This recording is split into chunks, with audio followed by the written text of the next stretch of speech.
C'était une époque où l'Europe entière vibrait sous le choc des machines d'acier. Mais rares furent celles qui inspirèrent autant de stupeur que ce colosse né presque par accident. Dès que les premiers châssis immobiles apparurent sur les terrains d'essai, les ingénieurs comprirent que quelque chose d'inédit venait de surgir. Une bête gigantesque, dotée d'une puissance de feu que même les équipages blindés redoutaient avant d'en connaître le nom, se préparait à bouleverser l'équilibre des forces. Pourtant, l'histoire de cette créature ne démarra pas avec un triomphe, mais avec un revers humiliant qui faillit condamner le projet avant même sa transformation. L'origine du futur Ferdinand se trouve dans l'ambitieux programme visant à créer un nouveau char lourd. Deux solutions étaient en compétition. D'un côté se trouvait la proposition de l'entreprise Henschel, plus conventionnelle et plus prudente dans sa conception. De l'autre émergeait l'approche audacieuse de Porsche, fondée sur une transmission électrique complexe et risquée. Les dirigeants allemands hésitèrent longuement, mais la décision finale fut sans appel. La version Henschel fut déclarée gagnante, laissant les châssis Porsche dans une impasse technique et industrielle. Une quarantaine de coques déjà construites menaçaient de devenir un énorme gâchis stratégique. Plutôt que d'admettre la défaite, les responsables cherchèrent une utilisation alternative pour ces structures massives. L'idée s'imposa peu à peu. Transformer ces géants inutilisés en une pièce d'artillerie automotrice, capable de pulvériser les blindés adverses à des distances inaccessibles pour la majorité des armes contemporaines. La silhouette du futur véhicule commençait à prendre forme. On imaginait un canon redoutable, logé dans une superstructure épaisse montée à l'avant, afin de concentrer au maximum la puissance de frappe. Le concept séduisit immédiatement les officiers, qui rêvaient d'une arme capable de dominer les champs de bataille à longue portée. Le chantier technique, cependant, fut un véritable défi. La transmission électrique d'origine restait fragile, exigeante en maintenance et sensible aux surcharges. Les ingénieurs durent repenser la ventilation, l'isolation et la protection de nombreux composants internes. En parallèle, les forgerons travaillaient d'arrache-pied pour assembler une cuirasse impressionnante destinée à résister à la majorité des projectiles ennemis. La masse dépassa rapidement les limites habituelles, mais personne ne songea à reculer. L'objectif n'était pas de créer un char polyvalent, mais un tueur spécialisé, voué à frapper avant d'être repéré. Lorsque les premiers prototypes furent alignés sur les terrains d'essai, l'effet fut immédiat. Les observateurs assistèrent à un spectacle déroutant. Malgré son poids colossal, la machine avançait avec une autorité quasi majestueuse. Le canon long, d'une puissance rarement égalée, projetait ses obus avec une précision et une force qui impressionnèrent même les plus sceptiques. Les résultats de tir dépassèrent les attentes. La destruction de cibles lourdes à des distances supérieures à 2 km devint une réalité. Néanmoins, tout n'était pas parfait. Les essais révélèrent des failles inquiétantes. Absence de défense rapprochée, mobilité limitée sur terrain difficile, dépendance extrême aux équipes de maintenance. Plusieurs officiers tirèrent la sonnette d'alarme, rappelant que toute arme, même exceptionnelle sur le papier, pouvait être perdue si elle était engagée dans des conditions défavorables. Les discussions furent vives. Devait-on poursuivre malgré ces risques ou revoir en profondeur le concept ? Malgré les doutes, la direction militaire choisit d'approuver la production. Les châssis inutilisés de Porsche allaient enfin trouver leur destin. Les ouvriers augmentèrent le rythme, les lignes d'assemblage s'agitèrent, et la bête continua d'évoluer, gagnant progressivement la silhouette massive qui allait bientôt marquer l'imaginaire de tous ceux qui croiseraient sa route. Au moment où les premières unités furent officiellement présentées aux spécialistes, l'attention se porta immédiatement sur l'architecture singulière du véhicule.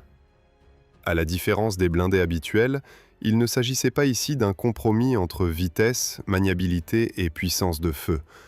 Toute la conception adoptait une logique implacable, privilégier la résistance frontale et offrir au canon principal un champ de tir parfaitement stable.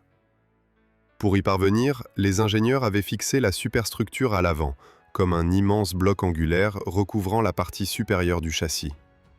Les plaques épaisses, soigneusement inclinées, formaient une carapace redoutable que les obus adverses peinaient à pénétrer, même à courte distance. Le cœur de cette forteresse linéaire se trouvait dans le canon de 8,8 cm, modèle Stuck 43. Cette pièce, issue d'une lignée d'armes anti-chars déjà éprouvées, avait été adaptée pour offrir une puissance inégalée. Sa longueur exceptionnelle lui conférait une vélocité permettant de perforer les blindages les plus résistants de l'époque. Chaque tir produisait une onde qui résonnait jusque dans les boulons de la superstructure. Pour les artilleurs, la stabilité offrait un avantage considérable. Grâce à l'assise massive du châssis, les vibrations restant minimes, le pointage restait étonnamment précis malgré la masse imposante de l'ensemble. À l'intérieur de l'habitacle, l'espace avait été distribué de manière stricte. Le compartiment de combat accueillait les servants dans une atmosphère confinée où chaque geste comptait. Le chef de pièce, placé contre la paroi gauche, surveillait les alentours par de petites ouvertures protégées et dirigeait les opérations de tir. À sa droite se trouvait le tireur, concentré sur son système de visée, tandis que les chargeurs manipulaient les lourds projectiles stockés dans des râteliers fixés à même les parois. Chacun connaissait parfaitement son rôle, car la cadence dépendait d'une coordination rigoureuse. Plus en arrière se logeait le moteur et la transmission électrique spécifique à la conception Porsche. Contrairement au système mécanique traditionnel, cette technologie transformait l'énergie produite par le groupe motopropulseur en courant destiné à alimenter deux moteurs indépendants. Le principe offrait une souplesse remarquable pour la conduite, surtout sur des terrains relativement réguliers. Cependant, il exigeait un entretien constant.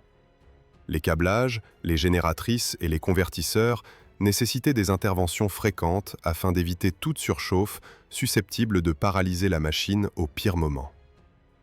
Les conducteurs devaient apprendre à anticiper chaque changement d'allure, car une erreur pouvait provoquer une surcharge fatale. L'épaisseur du blindage, particulièrement impressionnante à l'avant, avait été pensée pour résister à des impacts violents. La philosophie était claire: engager l'ennemi à distance et absorber les coups si celui-ci parvenait à s'approcher. Les flancs et l'arrière restaient néanmoins plus vulnérables. Cette dissymétrie imposait aux équipages une discipline stricte dans la gestion de leur positionnement. Ils devaient éviter autant que possible les manœuvres rapprochées et rester orientés vers la menace principale. Pour compenser cette faiblesse, les unités d'infanterie d'accompagnement étaient chargées de protéger les secteurs que la machine ne pouvait couvrir seule. Malgré sa masse imposante, la silhouette du véhicule restait étonnamment bien proportionnée. Son profil étiré évoquait une bête de chasse tapie au sol, prête à projeter sa morsure de métal. Les observateurs militaires qui examinèrent les premiers exemplaires complétés ne cachèrent pas leur admiration pour l'équilibre général du concept. Beaucoup soulignèrent le caractère innovant du système de suspension, robuste et capable de supporter la surcharge créée par l'ajout de la superstructure et des munitions. Cette base solide permettait de maintenir le canon parfaitement stable lors des tirs prolongés, un avantage décisif selon les standards de l'époque.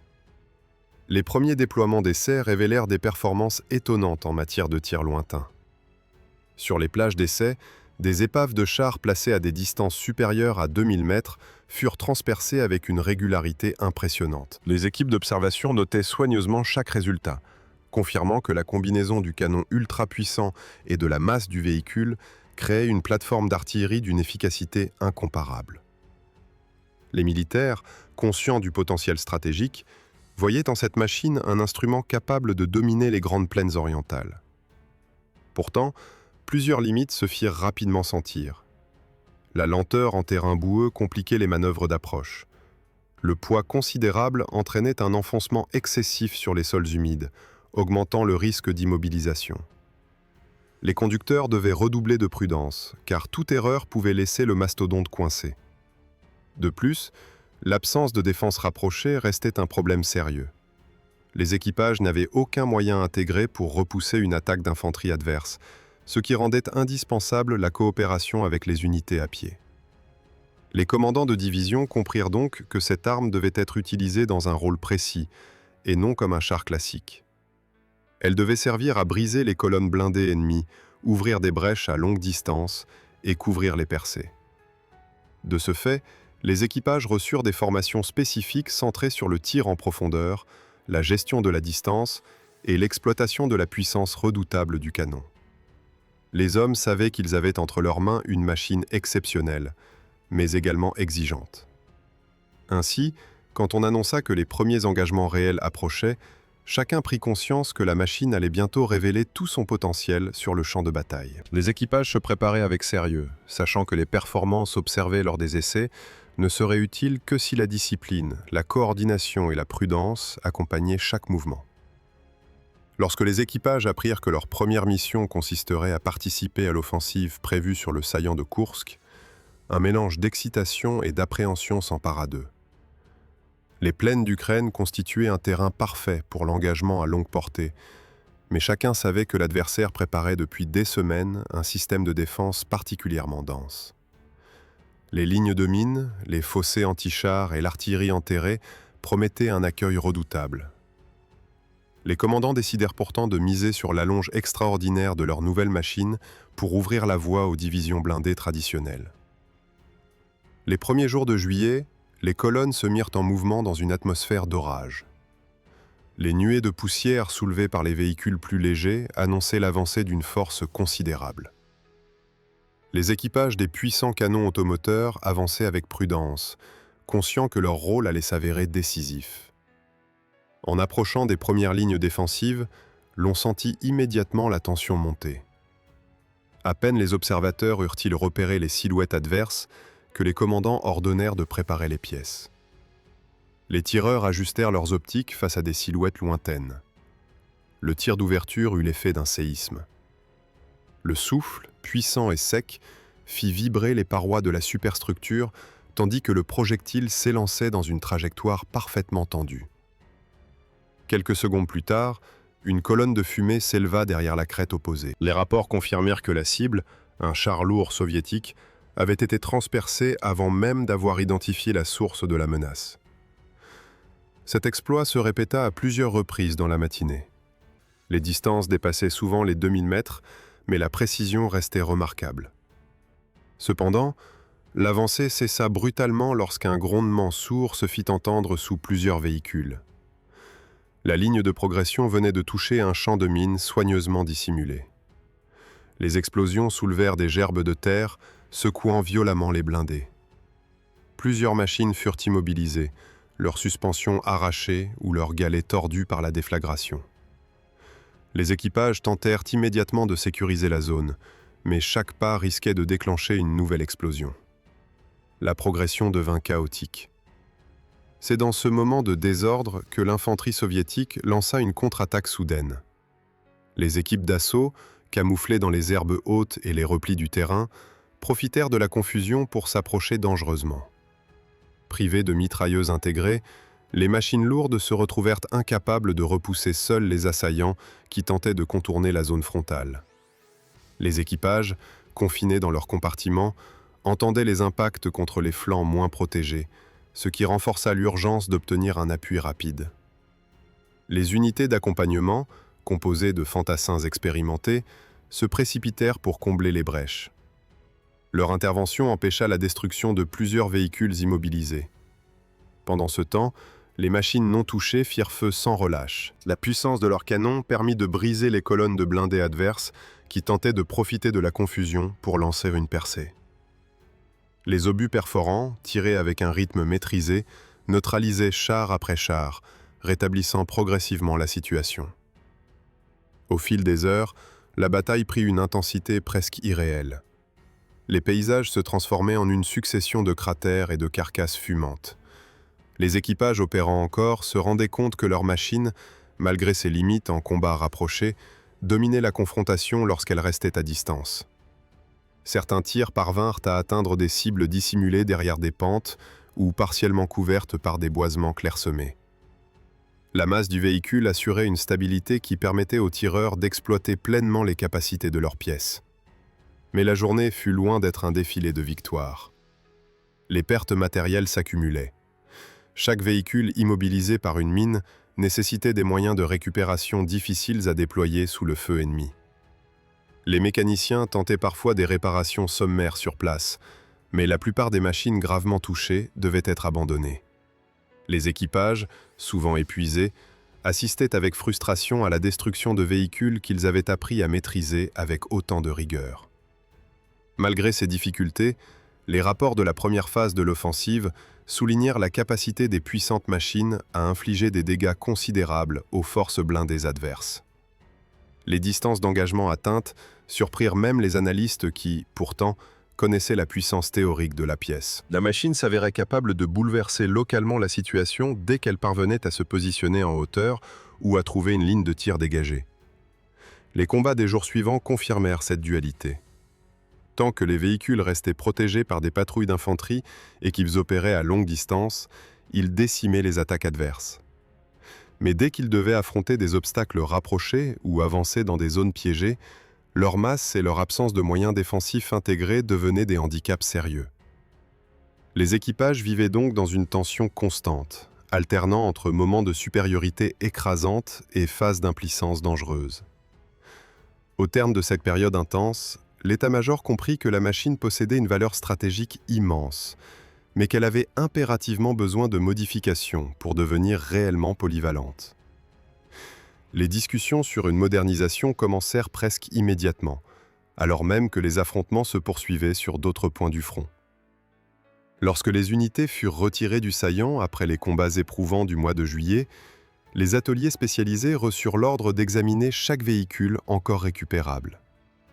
Les techniciens constatèrent rapidement que la machine disposait d'un potentiel exceptionnel, mais souffrait de plusieurs manques évidents qui limitaient sa survie dans les environnements les plus hostiles.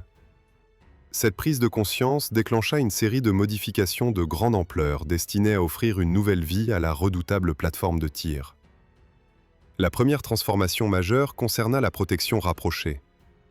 L'absence d'armes secondaires à l'épreuve des attaques d'infanterie s'était révélée particulièrement dangereuse. Les ingénieurs décidèrent donc d'intégrer une mitrailleuse de caisse dans la partie frontale, accompagnée d'un viseur permettant au conducteur ou au chargeur de l'utiliser sans sortir du compartiment.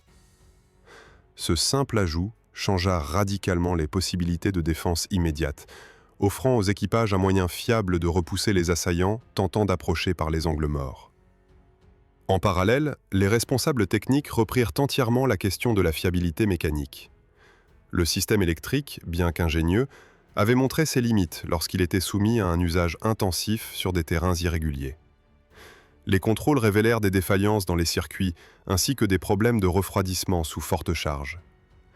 On renforça donc l'isolation des câblages, on améliora la circulation d'air dans les compartiments arrière et on remplaça plusieurs composants sensibles par des pièces mieux protégées. L'objectif était de réduire les risques d'immobilisation imprévus, qui avaient coûté trop cher dans les engagements précédents. La superstructure bénéficia également d'une attention particulière. Les plaques furent réajustées, certaines soudures consolidées et des revêtements supplémentaires adoptés pour mieux absorber l'impact de projectiles explosifs. L'intérieur fut réaménagé de sorte à améliorer la fluidité des mouvements lors du rechargement, tandis que les optiques extérieures furent modernisées afin d'offrir une visibilité accrue aux tireurs.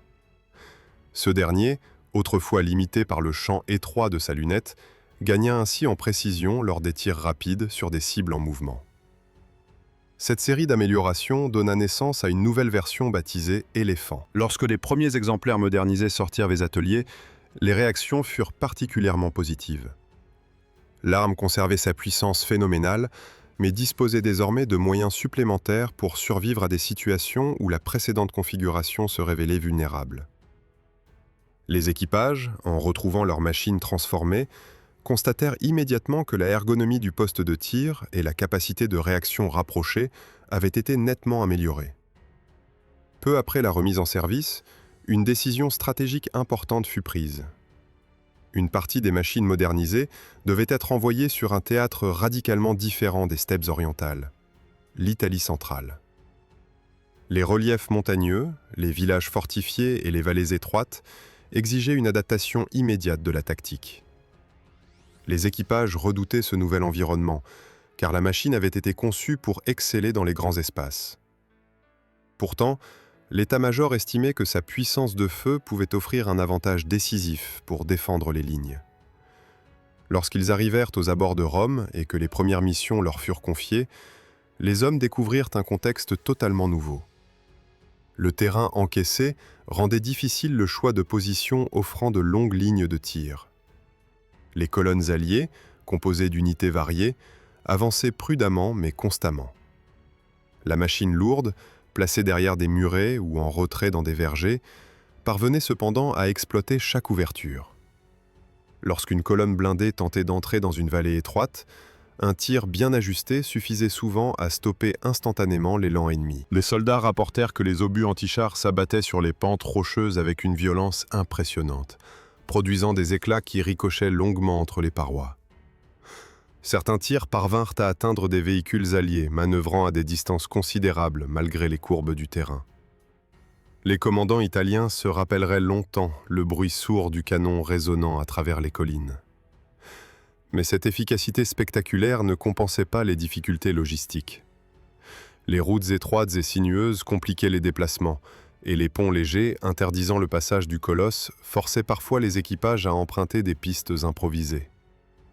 La machine, si redoutable en tir, restait lente et exigeante en entretien. Plusieurs véhicules furent endommagés non par l'ennemi, mais par les contraintes du paysage. Surchauffe prolongée en montée, rupture de composants sous tension, impossibilité de faire demi-tour dans certaines rues de village. Pendant ce temps, sur le front oriental, les machines restées sur place poursuivaient leur engagement. Les combats y avaient pris une dimension encore plus dure, les lignes se déplaçant fréquemment, les conditions météorologiques variant brutalement d'une semaine à l'autre. Les équipages mirent à profit les améliorations apportées lors de la modernisation. Les affrontements contre les blindés adverses se faisaient toujours à longue distance lorsque cela était possible. Les récits mentionnaient des actions au cours desquelles quelques tirs précis suffisaient à repousser des tentatives d'encerclement. Pourtant, le nombre d'engins opérationnels diminuait inexorablement. Chaque perte devenait difficilement remplaçable, et les ressources nécessaires pour maintenir les survivants en fonctionnement se raréfiaient. Néanmoins, les équipages continuaient d'exploiter la moindre opportunité. Dans les zones boisées ou vallonnées, ils choisissaient des positions de tir parfaitement dissimulées, déclenchant des embuscades capables de désorganiser une attaque entière. Ces actions témoignaient de l'adaptabilité des hommes, prêts à tirer le meilleur parti de leurs machines malgré les contraintes grandissantes. Ainsi, les machines modernisées, qu'elles soient engagées en Italie ou sur le front oriental, poursuivaient leur service dans des conditions de plus en plus exigeantes. Chaque engagement confirmait la valeur de leurs canons exceptionnels, tout en soulignant l'importance d'un positionnement optimal. Les équipages savaient que les épreuves les plus rudes les attendaient encore, car la pression ennemie augmentait sur l'ensemble des fronts. À mesure que la guerre avançait, les équipages encore opérationnels savaient que leur mission prenait une dimension presque désespérée. Les machines modernisées se trouvaient souvent isolées, engagées dans des combats où chaque tir pouvait décider du sort d'une position défensive entière. En Italie, la progression alliée gagnait en intensité.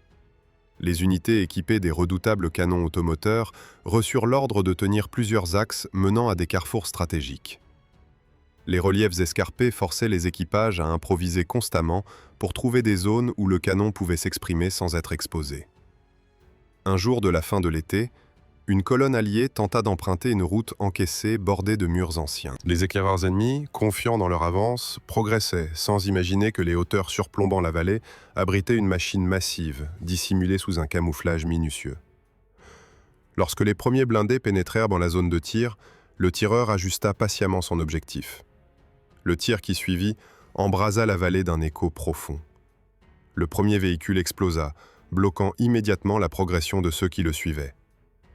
Une seconde salve frappa une colonne qui tentait de se disperser, transformant en quelques instants une offensive calculée en un chaos total. Mais cette victoire locale n'effaçait pas la situation générale. Les équipages devaient souvent se retirer avant d'être encerclés. La machine, malgré sa puissance, ne pouvait pas se permettre des replis rapides ou des détours improvisés. Les routes étroites, les ponts fragiles et les zones impraticables forçaient les conducteurs à redoubler de prudence. Plusieurs machines durent être abandonnées après des pannes impossibles à réparer sous le feu ennemi. Les mécaniciens faisaient tout leur possible, mais le manque de pièces et la cadence des opérations réduisaient les chances de redonner vie aux engins gravement endommagés. Sur le front oriental, la tension atteignait elle aussi un niveau extrême. Les dernières unités encore en état de marche se voyaient attribuer des missions où leurs canons longs rendaient d'immenses services. Les équipages utilisaient chaque bosquet, chaque lisière forestière, chaque montée douce pour créer des positions capables d'interrompre les percées adverses. Parfois, une seule machine immobilisait une progression entière grâce à une succession de tirs précis. Les récits rapportaient que des colonnes entières hésitaient à s'aventurer dans des zones où l'on soupçonnait la présence de ces redoutables silhouettes.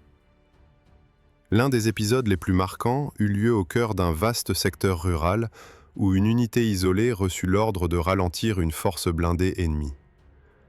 Les hommes choisirent une position légèrement en hauteur, entourée de champs labourés. Le matin était couvert et la brume facilitait la dissimulation. Lorsqu'un premier groupe de véhicules adverses surgit dans la clarté naissante, le tireur prit une grande inspiration et déclencha un tir dont la trajectoire resta invisible jusqu'à l'impact. Un véhicule adverse s'immobilisa aussitôt, puis un second. Le bruit du canon se mêlait aux cris d'alerte qui s'élevaient depuis la colonne adverse. L'engagement dura de longues minutes. Chaque tir trouvait sa cible ou provoquait au minimum une dissuasion immédiate, forçant l'adversaire à changer de formation. Cependant, la supériorité temporaire ne suffisait plus à renverser l'issue du conflit. Les pressions simultanées sur plusieurs secteurs réduisaient la capacité des forces allemandes à conserver leur position. Les derniers engins encore fonctionnels étaient souvent envoyés pour des missions où leur rôle consistait davantage à retarder qu'à stopper. La machine, pourtant conçue pour dominer les affrontements à longue distance, se retrouvait de plus en plus fréquemment dans des situations où les lignes s'effondraient autour d'elle. Un épisode dramatique illustra ce basculement. Lors d'un repli précipité, une unité reçut l'ordre de couvrir une route forestière empruntée par des colonnes réfugiées et des véhicules endommagés. L'ennemi, pressant son avantage, tenta de couper la retraite en s'infiltrant par un sentier parallèle. Le chef de pièce ordonna alors une manœuvre risquée: déplacer la lourde machine en travers de la route afin de bloquer l'avancée adverse. Le terrain, détrempé par des pluies récentes, compliqua la manœuvre, mais les hommes parvinrent à positionner le véhicule en un point où son canon couvrait l'ensemble du passage. Le premier blindé ennemi fut atteint avant même d'avoir ajusté sa trajectoire, puis un second tenta un contournement maladroit. Les tirs se succédèrent jusqu'à ce que le stock de munitions approche de l'épuisement. À ce moment précis, un tir ennemi bien ajusté frappa le flanc moins protégé, endommageant gravement la machine. Les hommes durent l'évacuer sous un déluge de fragments, laissant derrière eux un colosse silencieux qui venait d'offrir ses dernières salves. Sur d'autres secteurs, quelques machines continuèrent de se battre jusqu'au dernier jour, souvent en soutien d'unités disparates cherchant à établir des lignes temporaires. La silhouette massive des engins, bien que de plus en plus rare, conservait un impact psychologique considérable. Les adversaires sondaient les lisières, cherchant à identifier la présence éventuelle de ces plateformes capables de briser une colonne entière en un instant. Lorsque les derniers combats cessèrent, seules quelques machines demeuraient encore debout, immobiles, souvent privées de carburant ou de pièces essentielles. Leur parcours, marqué par des victoires foudroyantes et des épreuves mécaniques incessantes, venait de toucher à sa fin. Elles avaient traversé différents fronts, affronté des ennemis variés, adapté leurs tactiques et prouvé à maintes reprises la puissance impressionnante de leurs canons. Le silence qui suivit la fin des hostilités contrastait violemment avec le grondement qui avait accompagné leur apparition sur les champs de bataille. Ainsi s'achevait la trajectoire de ces monstres d'acier, dont chaque apparition avait laissé une empreinte profonde dans la mémoire des combattants. Et maintenant, si cette histoire vous a passionné, pensez à laisser un like, à partager vos impressions dans les commentaires et à vous abonner pour ne pas manquer les prochaines histoires.